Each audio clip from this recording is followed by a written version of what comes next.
Well, people in Keene are speaking out after recent ICE activity in the city. The mayor of Keene had a packed meeting to discuss this last night.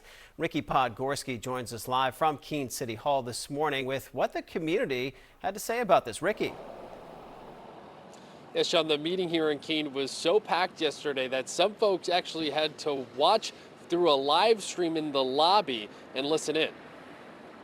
They're actually frightened in Keene. A city council workshop in Keene ran out of seats Monday night as dozens of community members poured in to discuss ICE activity. Mayor Jay Kahn confirmed that there was ICE activity in Keene on August 10th. Some fear and anxiety among people, including employers. It may not be affecting them, but it's affecting the overall atmosphere in the community. Many community members at the meeting were in support of keeping ICE out of Keene. They would be afraid to go to the police station to ask a simple question. I don't think we want them to be afraid to go anywhere in this city, and yet they are. But others thought differently. Immigration law, U.S. immigration law, it's federal law. It's passed by Congress.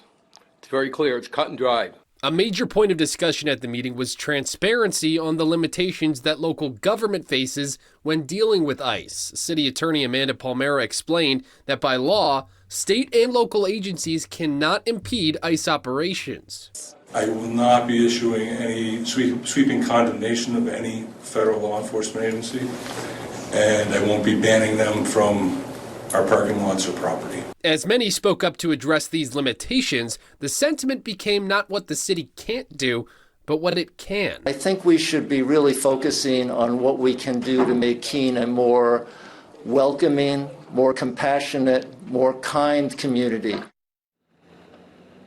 The Department of Homeland Security sent News 9 a statement saying, quote, every day DHS is conducting law enforcement activities across the country to keep Americans safe. DHS does not discuss ongoing or future operations. DHS also provided WMUR with a list of some of the people the department says it took into custody in New Hampshire. DHS says they were convicted of crimes including homicide, human trafficking, rape, and sexual exploitation of a minor. You can watch the full meeting on the Keene City Council website. Here in Keene, Ricky Podgorski, WMUR News 9.